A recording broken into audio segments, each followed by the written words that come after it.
नारायणी, क्या यह नहीं हो सकता कि साधनाओं के अभ्यास से मन को पहले अंतर्मुखी पात की आवश्यकता ही ना रहे? गुरुदेव, बेटी, तुम बहुत बुद्धिमती हो। तुम्हारा प्रश्न बहुत महत्वपूर्ण है। सिद्धांत रूप से मैं तुमसे सहमत हूँ। यदि शक्ति के अंतर्मुखी भी अंतर्मुखी है, किंतु व्यवहारिक स्तर पर इसमें बहुत कठिनाइयाँ हैं। दीर्घकालीन सतत साधना तथा कर्म शुद्धि से ऐसा हो पाना संभव है, पर मन की चंचलता विघ्न डालती रहती है, जिससे दीर्घकालीन सतत साधना नहीं हो पाती। हाँ, दीर्घकाल तक जगत में रुचि बनी रह सकती है। ऐसा कोई ही साधक होगा जो मन को अंतर्मुखी जागृत अवस्था प्राप्त करता हो। चक्रपाणि, ऐसी साधनाएं भी तो होंगी जो शक्ति को प्रभावित करके उसे जागृत करने में सहायक हों। उनका अभ्यास भी तो किया जा सकता है। गुरुदेव, ऐसी साधनाएं अवश्य हैं, जैसे प्राणायाम अथवा जागृति का लक्ष्य रखकर जप। समझो कि यदि साधनाओं का आंतरिक आधार शक्ति हो, तो सभी साधनाएं शक्ति जागृति में सहायक हो सकती हैं। किंतु समस्या फिर भी वही है, मन की चंचलता, प्रमाद, मन की उकताहट, विषयों का खिंचाव, जगत की समस्याएं। यह सब मिलकर साधन को निर्विघ्न तथा सतत चलने देने में बाधा है। फिर साधनाओं से अभिमान भी बढ़ता है। सिद्धांत रूप में तो सब ठीक है, किंतु व्यावहारिक रूप में बहुत कठिन है। इसलिए जागृति का गुरु ही एक उपाय कहा जा सकता है। किंतु एक बात अवश्य है कि यदि आपको घर वापस आना है तो घर की ओर लौटना तो पड़ेगा ही। यह संभव नहीं कि कोई जगत में भटकता भी फिरे तथा घर में आराम पाने का सुख भी भोगे। कोई पैदल आए, साइकिल पर आए, मोटर गाड़ी पर आए या किसी का हाथ पकड़ कर आए, यह घर लौटने वालों की परिस्थितियों, क्षमता तथा अवसर पर आधारित है, किंतु लौटना अवश्य पड़ेगा। इस बातचीत में चक्रपाणि ने गुरुदेव का काफी समय ले लिया था। अब उठना ही उचित था। अतः दोनों प्रणाम करके विदा हो गए तथा श्रीधर के पास जा बैठे। श्रीधर भी दूर बैठे आज सारी बातें सुन रहा था। चक्रपाणि ने जाकर श्रीधर से चर्चा आरंभ की। चक्रपाणि, आप गुरुदेव के भक्त तथा कृपा पात्र हैं, एक निष्ठ सेवक तथा साधन संपन्न महात्मा है। एक शंका है कि साधना के लिए वैराग्य आवश्यक है। वैराग्य बिना सारा श्रम निरर्थक है, तो इसका यह अर्थ हुआ कि गृहस्थ तो साधना कर ही नहीं सकता। श्रीधर, मुझे गुरुदेव से जो ज्ञान प्राप्त हुआ है उसे ही आप लोगों से कह सकता हूँ। गृहस्थ के लिए अनासक्ति ही वैराग्य है। प्रारब्ध भोग के लिए ही मनुष्य को जन्म प्राप्त होता है। अतः सभी भोगों का धर्म युक्त उपभोग ही विरक्त गृहस्थ का वैराग्य है। समस्या तब खड़ी होती है जब कोई विषय भोग को ही जीवन मान लेता है। उदाहरण रूप में प्राचीन ऋषियों को लिया जा सकता है। कोई विरक्त होकर साधन करता है, उसके अपने नियम हैं। कोई गृहस्थ होकर साधन करता है, उसके भी अपने नियम हैं। नारायणी ने अपना प्रश्न उठाया। सामान्य मनुष्य तो बिजली या भाप की शक्ति या मनुष्यों पशुओं की शारीरिक शक्ति को ही जानते हैं। उनके लिए इस शक्ति को समझ पाना कठिन है। श्रीधर, जब तक गुरु की कृपा ना हो तब तक समझ पाना कठिन ही है। कृपा हो तो समझ के साथ साथ शक्ति का अनुभव भी प्राप्त हो जाता है। बाकी सभी शक्तियाँ या भौतिक पदार्थों से पैदा होती हैं, या भौतिक आधार लिए हुए होती हैं, जैसे कि इंद्रियों की शक्ति, किंतु यह आत्मा से उद्धत होती है। यह सूक्ष्म से भी अति सूक्ष्म है, जिसे केवल अनुभव से ही जाना जा सकता है। शरीर के प्रत्येक अंग को ही यही क्रियाशीलता प्रदान करती है। यही जीवन दैनी शक्ति है। वह कर्ता तथा रूप को निभाने में पूरी तरह सक्षम है। गुरुदेव कहते हैं, उसकी लीला बड़ी अलौकिक है। नारायणी, आपका तात्पर्य यह है कि चित्ती शक्ति है? श्रीधर, हाँ, यही तात्पर्य है, क्योंकि एक ही शक्ति चेतन है। वैसे तो इंद्रियों की शक्ति भी चेतन है, किंतु वह जड़ जगत में क्रियाशीलता होने से अचेतनवत हो गई है।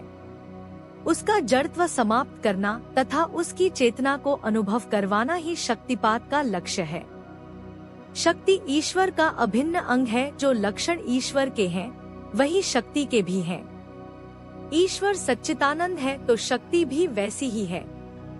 पंच भौतिक अचेतन जो सत्यवती दिखाई देते हैं वे शक्ति की सत स्वरूप के कारण ही है। जीव को अपना शरीर भी सत्य प्रतीत होता है, यह भी शक्ति का ही गुण है। चित्त तथा इंद्रियों में शक्ति के चेतन लक्षण के दर्शन किए जा सकते हैं। यह चित्त, इंद्रिय तथा जगत में कार्यशील होते हुए भी अपनी चेतन होता किसी सीमा तक बनाए रखती है, जिसका अनुभव गुरु कृपा होने पर हो जाता है। जीव जब बाधित हो जाता है तो शक्ति का आनंद लक्षण ही परिलक्षित होता है। इसी प्रकार शक्ति का एक गुण यह है कि वह ज्ञानवती है। वेदांत में आत्मा को बुद्ध अर्थात बोध स्वरूप कहा गया है। नारायणी, जब ज्ञान आत्मा के गुण का प्रतिबिंब है तो यह अज्ञान कैसे हो गया तथा ज्ञान बंधन का कारण भी कैसे हो गया? श्रीधर, भ्रांति के कारण। गुरुदेव बतलाते हैं कि जब चित्त इंद्रियों के माध्यम से जगत को देखता है तथा जगत अपने से भिन्न दिखाई देता है जबकि वह भिन्न नहीं है, तो चित्त में भिन्नता की भ्रांति हो जाती है तथा विद्या का आरंभ हो जाता है। इसके पश्चात ही ब्रह्मवश चित्त में स्वयं ही चेतन होने का अहम भी पैदा हो जाता है। बस इसी प्रक्रिया में ज्ञान अज्ञान बनता जाता है। चक्रपाणी, यह तो बड़ी विचित्र बात है कि जीव ज्ञान स्वरूप होते हुए भी अज्ञान के गहरे गर्त में पड़ा हुआ तड़पता सिसक रहता है। श्रीधर, जीव के साथ यही तो विडंबना है। अज्ञान या भ्रम ही जीव को विवेक की कोई बात समझने मानने से रोकता है। ज्ञान की कोई बात मानने से पहले स्वयं उसे ज्ञानी बनना पड़ता है। अज्ञानी बनकर ज्ञान को कैसे ग्रहण किया जा सकता है? चित्त की ज्ञानी की भूमिका अर्थात निर्मल अवस्था शक्ति अपनी अंतर्मुखम कर सकती है। जीव तो अपने भ्रम को ही समेटे फिरता है। नारायणी, क्या चैतन्य को ही प्राण भी कहा जा सकता है? श्रीधर, चैतन्य तथा प्राण एक ही बात है। प्राण शब्द का प्रयोग योग ग्रंथों में बहुलता से किया गया है। सामान्यतः श्वास प्रश्वास को प्राण कहा जाता है, जबकि यह प्राण की एक क्रिया मात्र है जो कि प्राण की क्रिया के हटते ही बंद हो जाती है। प्राण ही इंद्रियों को गतिशील करता है, चित्त के सभी व्यापार संपादित करता है, नाड़ियों में रुधिर प्रभावित करता, खाया हुआ अन्न पचा तथा भूख लगवाता, वासना एवं संस्कारों को उदय तथा संचय करता तथा गुण अवगुण से युक्त होकर व्यक्त होता है। सामान्यतः प्राण वशिष्ठ स्तर पर जीव के देह में ही क्रियाशील शक्ति के लिए प्रयुक्त होता है। बाहरी क्रियाशीलता के लिए प्राण का उपयोग बहुत कम देखने में आया है। नारायणी, जीव तथा ब्रह्मा एक ही है, ऐसा भी कहा जाता है। यह क्यों है? श्रीधर, ब्रह्मा या ईश्वर के अतिरिक्त कोई दूसरा है ही नहीं, तो जीव भी उससे अन्य कैसे हो सकता है? जीव भी ईश्वरी शक्ति के योग से ही जीवन धारण करता है। जीव को ईश्वर उस शक्ति को जानता है, जीव नहीं जानता। शास्त्र उसी तथ्य की ओर संकेत करते हैं तथा शक्ति की जागृति उस तथ्य का अनुभव करवा देती है। नारायणी, यह भी कहा जाता है कि शक्ति कभी समाप्त नहीं होती, एक अणु में भी अनंत शक्ति होती है। श्रीधर, प्रत्येक अणु में अनंत शक्ति है। शक्ति का प्रत्येक अंश परिपूर्ण एवं असीमित है। आपकी इंद्रियों की शक्ति भी असीम है, किंतु इंद्रियों के सीमित होने के कारण सीमित हो गई है। जिस प्रकार कैंडल पावर का बल्ब 1000 कैंडल पावर के समान प्रकाश नहीं दे सकता, उसी प्रकार सीमित इंद्रियों से असीम सत्ता का अनुभव भी नहीं किया जा सकता। जागृति के पश्चात साधना के द्वारा इंद्रियों की सीमाओं को तोड़ना ही साधक का लक्ष्य होता है। जो जितना सीमाओं में अधिक जकड़ा है उतना ही उसका जीवन अधिक घनीभूत है। जीव अष्टपाश में बंकर सीमा में आ गया है। जब यह पाश टूट जाते हैं तो वह मुक्त हो जाता है तथा अनंत शक्ति उसके समक्ष प्रत्यक्ष हो जाती है।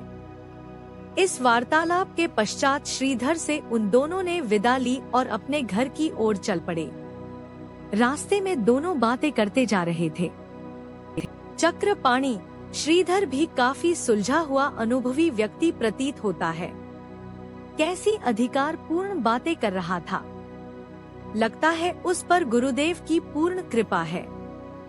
नारायणी, गुरु कृपा के बिना तो कोई व्यक्ति इस प्रकार विचार व्यक्त कर ही नहीं सकता।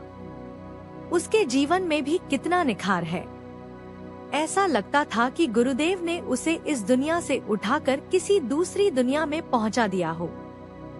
चैतन्यम आधार चैतन्य का आनंद तन्य ही सारी क्रियाशीलता मनुष्य भी अभिमान में उलझ कर कैसा बावला बन गया है। ऐसे जगत के पीछे भागा जा रहा है जिसमें पल भर भी स्थिरता नहीं है। अपना शरीर ही देखो, हर क्षण बदलता जा रहा है तथा एक दिन राम नाम सत्य होना है। तब ना यह शरीर रहता है, ना शरीर के लिए जगत। जब तक प्राण रूपी पंछी इस पिंजरे में निवास करता है तभी तक की यह सारी उछल कूद है। पंछी उड़ा की किस्सा समाप्त। चक्रपाणि, फिर क्यों ना इस अवसर का लाभ उठाया जाए। अनावश्यक चिंताओं तथा आशाओं में ही यह स्वर्णम अवसर व्यतीत हो जाता है। मनुष्य चेतना ही रह जाता है कि एक दिन मौत का वारंट लेकर यमदूत आ धमक है। नारायणी, गुरुदेव ने शक्ति जागृति को आवश्यक बताया तथा शक्ति जागृति के लिए शक्तिपात को उपाय बताया। कहीं ऐसा तो नहीं कि गुरुदेव हमें शिष्य बनाने के लोभ में यह सारी बातें कह रहे हो। चक्रपाणि, ऐसा लगता तो नहीं कि वह हमें फंसाने का प्रयत्न कर रहे हैं। मैंने उन्हें दीक्षा देने के लिए कहा तो उन्होंने मुझे साधना में तो लगा दिया, किंतु दीक्षा के लिए प्रतीक्षा करने की राय दी। इससे तो यही प्रतीत होता है कि जो बात किसी के हित में होती है वह वही कहते हैं। नारायणी, यह बात तो ठीक है, फिर उनके तर्क भी युक्ति संगत है। चक्रपाणि, अब व्यर्थ की शंका को शंका मत करो। गुरुदेव ने अभी तक हमसे कुछ लिया नहीं, कुछ मांगा नहीं। अपने पास से 2 पुस्तकें प्रसाद स्वरूप ही दी हैं। इसलिए अभी तक इस प्रकार की शंका करने का हमारे पास कोई आधार नहीं है। नारायणी, वह तो ऐसे ही मेरे मन में एक बात आई सो कह दी। आप इस बात को मन में संभाल कर नहीं रखें। चक्रपाणि, हम कितने आनंद तथा विवेकपूर्ण बातें करते जा रहे थे, किंतु तुमने यह शंका व्यक्त कर सारा विषय ही बदल दिया। नारायणी, मन की यह गति है, विवेकपूर्ण बातें उसे नहीं सुहाती, सत्संग से दूर भागता है या सो जाता है या ऐसे विषय उठा देता है जिससे विषय परिवर्तित हो जाए।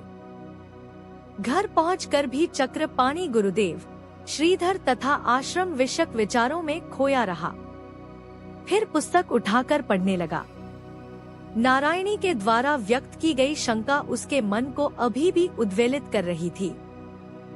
ठीक है, जगत में ऐसे गुरुओं की कमी नहीं है जो किसी को शिष्य बनाने के लोभ में सुंद भाषा एवं युक्तियों का प्रयोग करके मधुर भाषण करते हैं, किंतु गुरुदेव तो ऐसे नहीं दिखाई देते। जगत में अवश्य ही सच्चे गुरु भी हैं। उसने नारायणी को बुलाया तथा कहा कि उसकी शंका निरर्थक है। नारायणी, आप अभी तक उसी बात को पकड़े बैठे हैं। यही संसार योग का लक्षण है। पत्थर की लकीर की तरह बात मन में जम जाती है। मैं कभी की उस बात को भला ला चुकी हूँ। गुरुदेव के प्रति मेरे मन में अब कोई शंका नहीं है। ऐसे गुरु सौभाग्य से ही मिलते हैं। यह सुनकर चक्रपाणि को बड़ी प्रसन्नता हुई। वह फिर से पुस्तक पढ़ने में लीन हो गया। तीसरी भेंट। चक्रपाणि तथा नारायणी दोनों दीक्षा के लिए चित्त की योग्यता प्राप्त करने हेतु अनथक प्रयास में लगे हुए थे। जप, कीर्तन, पठन, पाठन, नम्रता, सहनशीलता का अभ्यास, व्यव शुद्धि और जाने क्या क्या। अपने व्यापार में भी चक्रपाणि यथासंभव सत्य का व्यवहार करता। उसका मन भी अब पहले की अपेक्षा शांत रहने लगा था। एक दिन चक्रपाणि ने नारायणी से कहा, बहुत दिन हो गए गुरुदेव के दर्शन के लिए नहीं गए, आज चलते हैं। नारायणी बोली, नेकी और पूछ पूछ। आश्रम की ओर चलते समय उनके मन अति प्रसन्न थे, जैसे उन्हें दुनिया की कुछ परवाह ही ना रह गई हो। वैसे भी उन्होंने जगत की चिंता छोड़ दी थी। अब छोटी मोटी बातों से ही मन को विचलित नहीं होने देते थे। आश्रम में पहुंचकर वह सीधे गुरुदेव की कुटिया में पहुंचे तथा प्रणाम किया। नारायणी, गुरुदेव, उपनिषद, योग दर्शन, नारद भक्ति सूत्र तथा अन्य दर्शनों में कहीं भी कुंडलिनी का उल्लेख नहीं आया है। सुना है कि वेदों में भी इसकी कोई चर्चा नहीं है। फिर यह कुंडलिनी शब्द कहाँ से आ गया? कुंडलिनी को सर्पिन कहा गया है, तो क्या अंतर में कोई सर्पिन बैठी है? गुरुदेव, सब शास्त्रों के अपने अपने पारिभाषिक शब्द होते हैं। कुंडलिनी शब्द का प्रयोग अधिकतर हठयोग तथा यंत्रों में किया गया है। वैसे कुंडलिनी तो नहीं, किंतु उसी भाव को दूसरे शास्त्रों ने किसी न किसी अन्य नाम से उल्लेख किया है। शब्द नहीं, भाव महत्वपूर्ण है। जैसे योग दर्शन में इसी को प्रत्यक्ष चेतना कहा है, अर्थात जो चेतना आत्मा भी मुखी हो। नारद भक्ति सूत्र में इसे अलादि कहा है, अर्थात जो प्रत्यक्ष होकर बिना किसी बाह्य उपकरणों या साधनों के मन को आनंद प्रदान करे। मंत्र शास्त्र में इसे ही मंत्र चैतन्य कहा जाता है, अर्थात जब चैतन्य ही मंत्र हो जाए। वेदों में इसे प्रज्ञान कहा है, अर्थात इंद्रियों के आधार पर कार्यशील ब्रह्मा शक्ति का प्रत्यक्ष ज्ञान। इन सब की अपनी अपनी शब्दावली है, किंतु भाव वही है। रही बात अंतर में सर्पिन के बैठे होने की, तो ऐसा कुछ भी नहीं है। यह सब प्रतीकात्मक है। उस सर्पिन के 3 कुंडल हैं, सत्व, रज तथा तमस। यही तीनों कुंडल सत्व, रज तथा तमस, यही 3 कुंडल हैं। उसने अपना मुंह कुंडों के बीच छुपाया हुआ है, अर्थात ईश्वर या शक्ति का शुद्ध स्वरूप तीनों गुणों के अंतर छुपा हुआ है। बस यही कुंडलिनी का भाव है। जब कुंडलिनी जाग जाती है, अर्थात अंतर्मुखी है, तो सर्पिन सीधी हो जाती है, कुंडल उतर जाते हैं। नारायणी, क्या कुंडलिनी के जागृत होते ही कुंडल खुल जाते हैं, अर्थात तीनों गुण से निवृत्ति हो जाती है? गुरुदेव, ऐसा तो नहीं है कि जागृत होते ही तीनों गुण निवृत्त हो जाते हो। हाँ, उनकी निवृत्ति की प्रक्रिया अवश्य आरंभ हो जाती है। तीनों गुणों का हटना तथा ईश्वर का प्रत्यक्षीकरण काफी लंबी आध्यात्मिक यात्रा के बाद ही संभव हो पाता है। जागृति का अर्थ सिद्धि नहीं, आरंभ है। अभी जन्म जन्मांतर के संस्कार क्षय होना है, वासनाओं तथा विकारों को समाप्त होना है, अभिमान, आसक्ति एवं चित्त के 5 क्लेश को शांत होना है, तब कहीं तीनों गुणों से निवृत्ति होगी। सबसे अंत में भ्रांति अथवा अविद्या की निवृत्ति होती है, जो कि 3 गुणों का अंतिम आश्रय है। इसके लिए पहले अंतर्मुखी जागृति के रूप में प्राप्त होती है तथा गुणों की निवृत्ति की प्रक्रिया आरंभ होने लगती है। इसका अर्थ यह है कि एक झटके में ही शक्ति का शुद्ध स्वरूप प्रकट नहीं होता, पहले उसकी झलक शक्ति की क्रियाशीलता के रूप में प्रकट होती है। यह समझो कि साधक के हाथ में शक्ति की क्रिया की डोरी आ जाती है, जिसे पकड़कर यदि साधक बढ़ना आरंभ कर दे तो वह आत्म तत्व के अंतिम लक्ष्य को प्राप्त कर सकता है। धीरे धीरे वासनाओं के ढेर, संस्कारों की नदियाँ, विकार रूपी हिंसक पशु और पंच क्लेश रूपी असुर सब पीछे छूटते जाते हैं। सबसे अंत में वह भ्रांति रूपी महापर्वत को भी लांघ जाता है तथा पर्वत के दूसरी ओर पहुंच जाता है। इस भ्रांति में मत रहना कि कुंडलिनी जागृत होते ही आत्म साक्षात्कार हो जाएगा, किंतु जागृति हो जाना कम बड़ी उपलब्धि नहीं है। यह अंतिम सिद्धि का आधार है। भ्रांति की गठान को खोलने के लिए हाथ आगे बढ़ जाते हैं। जन्म जन्मांतर के संस्कार अंतर में अपनी लीला का प्रदर्शन कर पीछे हटने लगते हैं, जिससे मन निर्मलता के राजपथ पर आगे बढ़ने लगता है। कर्ता भाव साक्षी भाव में परिवर्तित होने लग जाता है। यह कोई छोटी बात नहीं है। इसी अवस्था को प्राप्त करने के लिए तपस्वी निरंतर घोर तप में लीन रहते हैं। तब कहीं यदि ईश्वर कृपा हुई तो कुंडलिनी महारानी के दर्शन प्राप्त होते हैं, किंतु शक्तिपात में गुरु कृपा से ही यह अवस्था प्राप्त हो जाती है। तब कुंडल खुलते चले जाते हैं, एक एक कर माया के आवरण उतरते जाते हैं, तीनों गुण भी अपना बोझ उठाकर भौतिकता में विलीन होते जाते हैं। कुंडलिनी जागृत का अर्थ है कर्म चक्र का उल्टे घूमना आरंभ हो जाना। साधक में यदि व्यवहार शुद्धि तथा सेवा भाव की बहुलता हो तो उल्टे चक्र की गतिशीलता तीव्र से तीव्रतर होती जाती है, क्योंकि तब संस्कार संचय का क्रम ठहर जाता है। केवल संस्कार क्षय का कार्य ही जागृत शक्ति के समक्ष होता है। यदि संस्कार संचय भी होता रहे तो एक ही स्थान पर आगे पीछे होने में ही शक्ति वय होती रहती है तथा अंतर की ओर साधक आगे नहीं बढ़ पाता। इसीलिए साधक के सत्य शिष्य होने पर शास्त्रों ने इतना बल दिया है। चक्रपाणी गुरुदेव आपकी दी हुई पुस्तक पढ़कर यह ज्ञात हुआ कि कुंडलिनी समष्टि चैतन्य का ही व्यष्टि स्तर पर एक ऐसा रथ है जो बाहर की ओर उन्मुख होने पर जगत की ओर तथा आत्मा की ओर उन्मुख होने पर आत्मा की ओर ले जाता है। किसी भी और खींच कर ले जाने वाली तो कुंडलिनी है। फिर शिष्य के सत या असत होने से क्या अंतर पड़ता है? शिष्य तो केवल साक्षी होकर रह जाता है। गुरुदेव यही तो समस्या है कि शिष्य साक्षी होकर नहीं रह पाता। अंतर का शैतान इतनी जल्दी कहाँ हार मानने वाला है। यदि साधन के समय थोड़ी देर के लिए साक्षी भाव उदय हो भी गया हो तो भी दूसरे समय में तो कर्ता भाव ही रहता है। साथ में अपने सहायकों को भी बनाए रखता है। कर्ता भाव जागृति के पश्चात और कुछ कर पाए या नहीं, उन्नति की गति को शिथिल तो कर ही देता है। जितना कर्ता भाव को दबाकर साधक रहेगा उतना ही संस्कार क्षय तीव्र गति से होगा। नारायणी जब विभिन्न स्तरों पर शक्ति का कार्य विभाजन शास्त्रों ने कर दिया, उसके अनुसार उसका नामकरण भी कर दिया, फिर और कौन सा कार्य रह जाता है जिसके लिए उन्हें कुंडलिनी रूप में शक्ति का ध्यान करना पड़ा?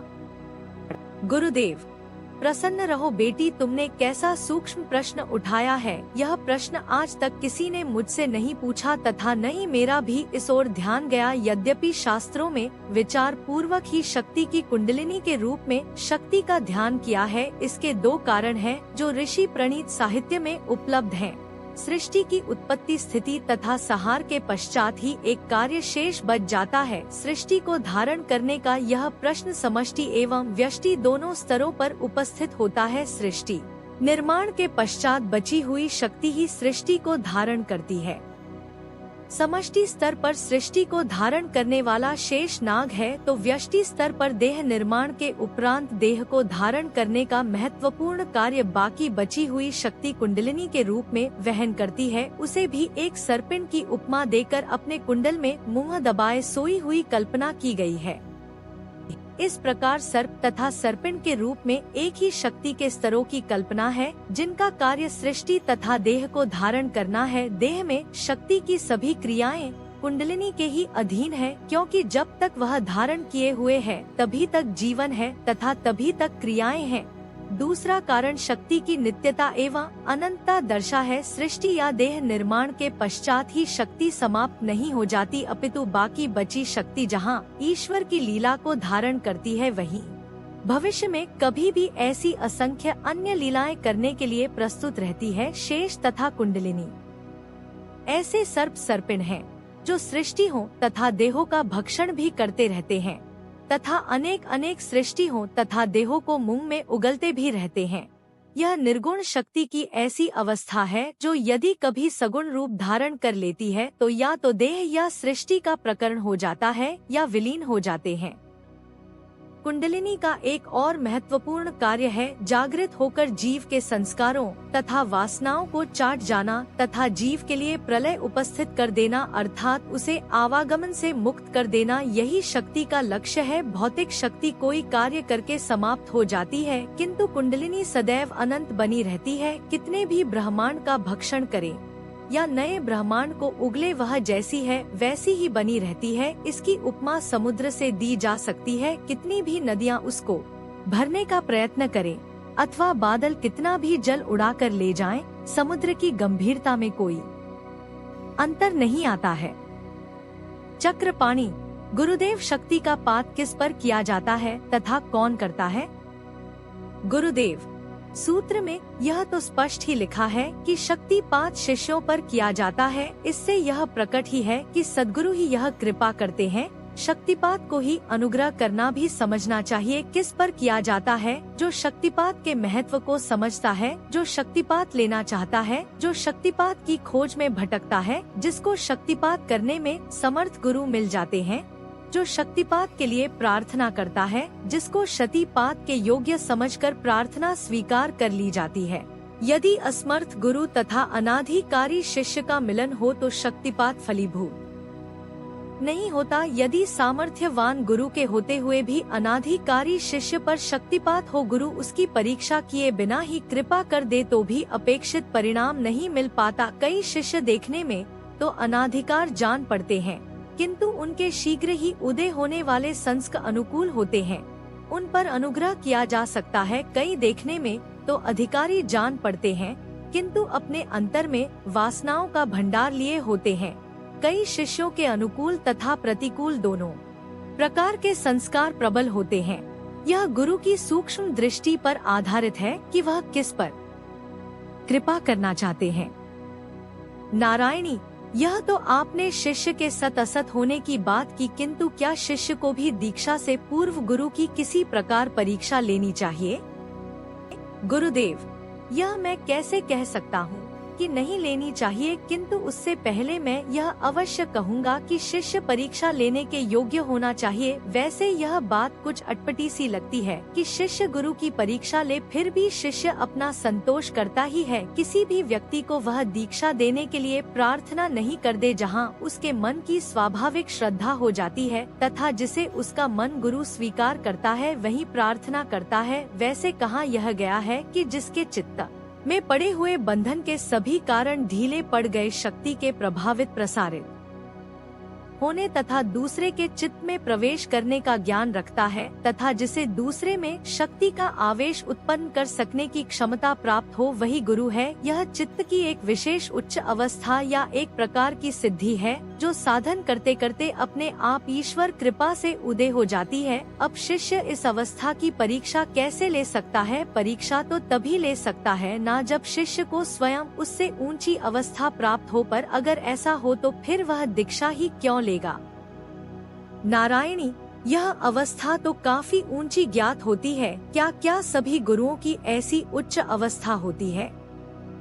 गुरुदेव, शक्तिपात का गुरु तो वही है जिसको शक्ति पर नियंत्रण हो। नियंत्रण उसी को प्राप्त हो सकता है जिसके समक्ष शक्ति का प्रवाह, प्रचार तथा प्रसार प्रत्यक्ष हो। दीक्षा वही दे सकता है जिसे दूसरे में शक्ति का प्रवेश अनुभव हो तथा शक्ति का आवेश उत्पन्न कर सकता हो। चूँकि सब ऐसा नहीं कर सकते, इसलिए कहा कि जो ऐसा कर सकता हो। नारायणी, जिसको ऐसी अवस्था प्राप्त नहीं हो वह क्या गुरु कार्य नहीं कर सकते? गुरुदेव, गुरु पद पाने का एक अन्य उपाय भी है। यदि गुरु के आदेश से दीक्षा कार्य किया जाए तो शिष्य के माध्यम से गुरु संकल्प कार्य करता है। आजकल प्राय गुरु इसी कोटि में आते हैं। ऐसी अवस्था में यदि गुरु कार्य करने वालों में गुरु पने का अभिमान आ जाए तो वह गुरु संकल्प से कट जाता है। नारायणी, जिनकी वैसी अवस्था भी ना हो तथा गुरु का आदेश भी ना हो तथा फिर भी वह गुरु कार्य कर रहे हो तो? गुरुदेव, तब उसका सारा श्रम अंधिकृत है। नारायणी, शिष्य का ऐसी परिस्थितियों में क्या कर्तव्य है? गुरुदेव, शिष्य अपनी श्रद्धा एवं विवेक के अनुसार ही निर्णय कर सकते। तत्पश्चात दोनों गुरुदेव को प्रणाम करके उठ गए। बाहर निकले तो श्रीधर से भेंट हो गई। श्रीधर ने पूछा कि गुरुदेव ने दीक्षा के विषय में क्या कहा?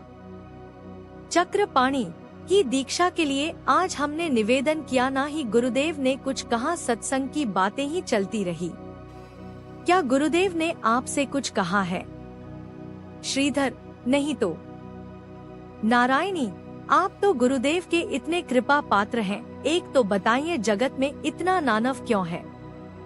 श्रीधर, मैं तो गुरुदेव का एक तुच्छ बुद्धि सेवक हूँ, ज्ञान विज्ञान की बातों से भला मेरा क्या संबंध। फिर भी गुरुदेव के सानिध्य में जो थोड़ा बहुत ज्ञान प्राप्त हुआ है उसी के आधार पर कुछ कहता हूँ। सृष्टि के आरंभ में जब ब्रह्मा में सृष्टि उदय करने का संकल्प हुआ, वहीं से नानात्सु संकल्प था, मैं एक हूँ अनेक हो जाऊं। इस प्रकार अनेकता में ही नानात्सु, यह सब ईश्वर की लीला मात्र है, किंतु इसमें आसक्त होकर जीव उलझता गया। ईश्वर की लीला जीव के लिए माया होकर रह गई। जिस नानव से ईश्वर आनंद उठाता है वही जीव के लिए एक समस या बन गया। जीव से ना तो इस नानात्सु, क्या मैं भी गुरुदेव से दीक्षा के लिए प्रार्थना कर सकती हूँ? श्रीधर, जहाँ तक कर सकने का प्रश्न है वहाँ तक तो कोई भी कर सकता है, आगे यह आपकी अपनी इच्छा पर आधारित है कि करना है या नहीं करना। उस प्रार्थना को मानना या नहीं मानना गुरुदेव पर है।